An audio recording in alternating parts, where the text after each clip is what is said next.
Hello and welcome to JK Study for Civil Services। आज हम पढ़ने जा रहे हैं, देखो हमारी स्क्रीन पे है गवर्नमेंट स्कीम्स क्या क्या हैं, वो मैं आपको बताने जा रहा हूं। तो क्या पढ़ रहे हैं आज हम? Government schemes. गवर्नमेंट स्कीम देखो दो किस्म की होती हैं। एक होती सेंट्रल सेक्टर स्कीम। इसका मतलब होता है जो भी कुछ होगा वो सेंट्रल गवर्नमेंट करेगी, सेंटर की तरफ से स्कीम होगी।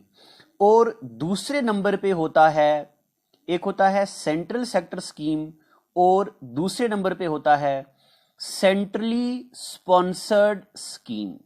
ठीक है, एक होता है सेंट्रल सेक्टर, एक होता है सेंट्रली स्पॉन्सर्ड।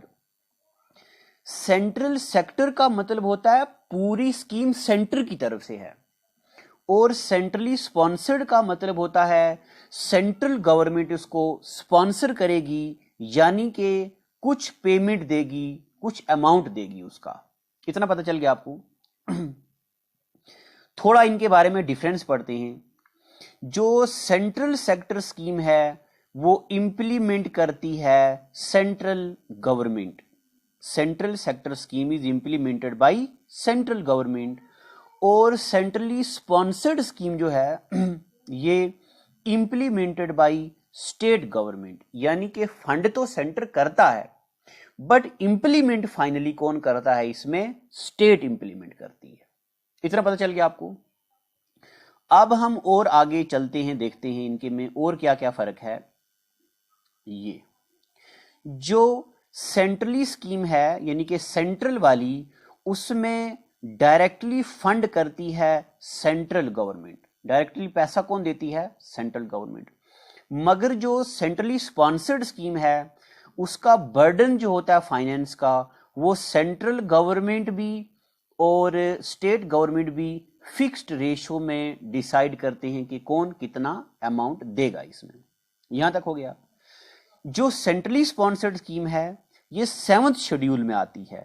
हमारे कॉन्स्टिट्यूशन के शेड्यूल हैं, उसमें यूनियन लिस्ट आती है 7th शेड्यूल में, उसमें आता है सेंट्रली स्पॉन्सर्ड स्कीम। और जो सेंट्रली उसमें आता है, ये आता है सेंट्रली सेक्टर। और जो सेंट्रली स्पॉन्सर्ड स्कीम है ये ऊपर वाली साइड, यहां पे ये 7th शेड्यूल में आता है, मगर ये स्टेट लिस्ट में, ये स्टेट लिस्ट में और ये यूनियन लिस्ट में। इतना पता चल गया आपको? ठीक है, यहां तक। चलें आगे और आगे ज्ञान की बात करते हैं। आगे देखो, अब हमारे सिलेबस में है सेंट्रली स्पॉन्सर्ड स्कीम। तो सेंट्रली स्पॉन्सर्ड स्कीम क्या क्या होती हैं, कैसी कैसी होती हैं, ये भी अब हमें पढ़ना है। चलें आगे। देखो, जो सेंट्रली स्पॉन्सर्ड स्कीम है ये 3 किस्म की होती है। एक होती है core of the core scheme, यानी कि बिल्कुल कोर स्कीम। एक होता है थोड़ा कम कोर स्कीम। एक होता है ऑप्शनल स्कीम, जो इंप्लीमेंट है तो भी, नहीं तो कोई मसला नहीं है। जो core of the core scheme है इसमें सेंट्रल गवर्नमेंट 75% फंड करती है और स्टेट 25%। और जो कोर स्कीम है इसमें स्टेट गवर्नमेंट का 40% और सेंट्रल गवर्नमेंट का 60%। और जो ऑप्शनल स्कीमें हैं इनमें सेंट्रल गवर्नमेंट भी 50% और स्टेट गवर्नमेंट भी 50%। ये रेशो याद रखना है, पेपर में आएगा कि कौन कितना देता है। ठीक है, यहां तक। अब हम पढ़ते हैं कौन कौन सी स्कीमें हैं जो हमें पढ़नी है। सबसे पहले नंबर पर हमें पढ़नी है कौन कौन सी स्कीमें हैं।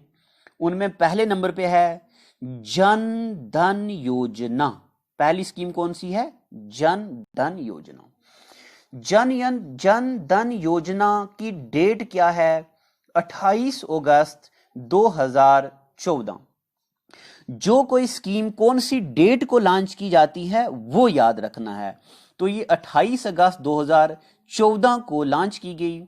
इसके ऑब्जेक्टिव क्या थे? ऑब्जेक्टिव याद रखना, पेपर में आ सकता है। बताओ ये ऑब्जेक्टिव कौन सी स्कीम का है? तो इसका जो ऑब्जेक्टिव है वो था to connect people for banking services. क्या करते थे लोग पहले? जितने भी लोग थे ना, उनके पास जो अमाउंट था, पैसा था, वो अपने घर में रखते थे लिफाफे में। कुबेर के क्या बोलते, कुबेर जो खाने वाली होती है, कुबेर के वो जो पैकेट होता है, उसमें बुजुर्ग लोग पैसा संभाल के रख देते थे। फिर जब खोलना होता था तो उससे खोल के निकालते थे। मगर अब गवर्नमेंट ने कहा कि जब पैसा बैंकों में नहीं आएगा तो बैंकिंग सेक्टर की डेवलपमेंट नहीं होगी, इसलिए पैसा बैंक्स में लोग रखें। उसके लिए स्कीम लाएगी जन धन योजना। जन का मतलब होता है एक इंसान, व्यक्ति। धन का मतलब होता है पैसा, और योजना का मतलब होता है स्कीम। ठीक है, बैंकिंग सेक्टर को इंप्रूव करने के लिए, ताकि लोग बैंकों में पैसा रखें। तो बताओ, वो स्कीम, जिस स्कीम का ऑब्जेक्टिव था लोगों को बैंक के साथ कनेक्ट करना, उस स्कीम का क्या नाम है? जन धन योजना। इसका स्लोगन मेरा खाता भाग्य विधाता। मेरा खाता भाग्य विधाता, यानी कि जो मेरा खाता है वही मेरा भाग्य है, वही सब कुछ है, वही सब मेरा फ्यूचर, पास्ट, प्रेजेंट सब वही है। एक होगी ये स्कीम।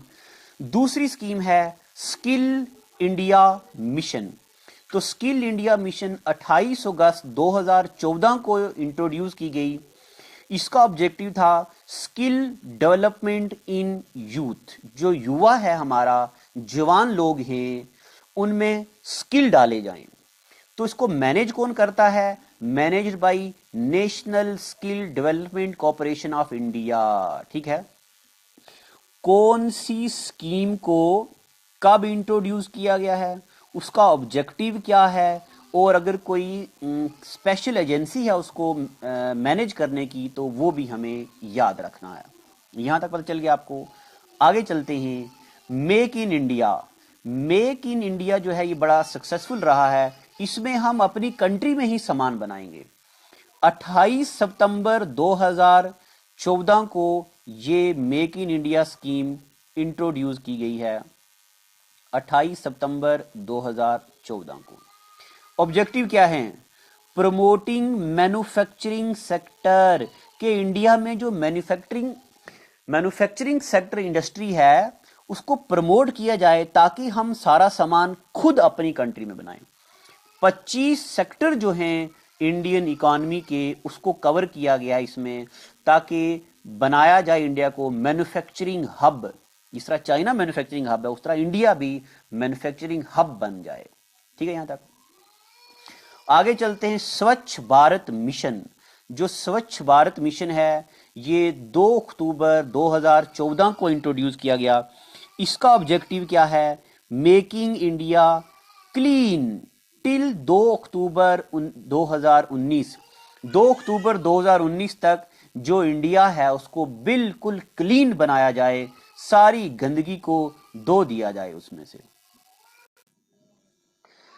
अब आगे देखते हैं, एक अगली स्कीम आती। अच्छा, इसका स्लोगन भी याद रखना। स्वच्छ भारत मिशन का स्लोगन क्या है? 1 स्टेप टुवर्ड्स क्लीनलीनेस। क्लीनलीनेस की तरफ एक स्टेप आगे बढ़ाना। पांचवा जो हमारी स्कीम आज हम पढ़ेंगे, संसद आदर्श ग्राम योजना। संसद आदर्श ग्राम योजना जो है, इसका ऑब्जेक्टिव है social and cultural development in villages. देखो, विलेजेस में जो सोशल डेवलपमेंट हो रही है, कोई किसी का कोई अलग कल्चर है, किसी का कोई दूसरा कल्चर है, तो उनके कल्चरल थिंकिंग को, कल्चरल प्रैक्टिसेस को हमें इनहांस करना है, ताकि पुरानी परंपराएं जो हैं वो जिंदा रहें। अगली स्कीम तो आपको पता है, बेटी बचाओ बेटी पढ़ाओ। बहुत ही जरूरी स्कीम है ये। 22 जनवरी 2015 को इंट्रोड्यूस की गई है ये। इसका ऑब्जेक्टिव क्या है और गोल इसका क्या है? कि गर्ल्स को सोशली और फिनेंशियली सेल्फ रिलायंट बनाया जाए। ये हरियाणा से इंट्रोड्यूस की थी नरेंद्र मोदी ने, क्योंकि हरियाणा में जो सेक्स रेशो था वो बहुत ही कम था। उसको उभारने के लिए, बढ़ावा देने के लिए ये स्टार्ट किया गया।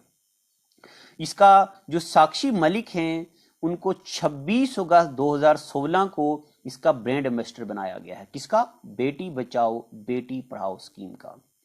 उसके बाद आता हरी डे प्लान। ये हरी डे प्लान का क्या मतलब होता है? देखो, आपको पता है हमारी कंट्री में ये हैं हेरिटेज साइट हैं ढेर सारी, वर्ल्ड हेरिटेज साइट। इन हेरिटेज साइट को बचाने के लिए, प्रोटेक्शन के लिए ये एक स्कीम बनाई गई, हरी डे प्लान, 21 जनवरी 2015 को इंट्रोड्यूस की और लॉन्च किसने की? Ministry of housing and urban affairs ने। ठीक है, तो क्या हेरिटेज को प्रोटेक्शन के लिए कोई स्कीम है? तो हाँ, कौन सी? हरी डे प्लान, बस इतना याद रखना। उसके बाद आती है एक स्कीम, कौन सी? उदय उज्जवल डिस्कॉम एश्योरेंस योजना। क्या? उदय उज्जवल डिस्कॉम एश्योरेंस योजना। उदय का मतलब होता है यानी कि कोई चीज निखरना, सूरज उदय हो रहा है, कोई चीज चढ़ रही है। उज्जवल का मतलब होता है रिलेटेड टू लाइट, उज्जवल भविष्य, है ना। डिस्कॉम एश्योरेंस योजना देखो, ये 25 नवंबर 2015 को इंट्रोड्यूस की है। ऑब्जेक्टिव क्या था? जितनी भी फाइनेंशियल टर्न अराउंड, जो पावर डिस्ट्रीब्यूशन कंपनी है, उनका फाइनेंशियल टर्न अराउंड बढ़ाया जाए, पब्लिक सेक्टर कंपनीज का बढ़ाया जाए ताकि उनकी वेलफेयर हो। तो इन कंपनीज की वेलफेयर मतलब कंट्री की वेलफेयर होती है, तो उनके लिए भी एक स्कीम है। Stand up India, stand up India जो है, इसमें क्या है?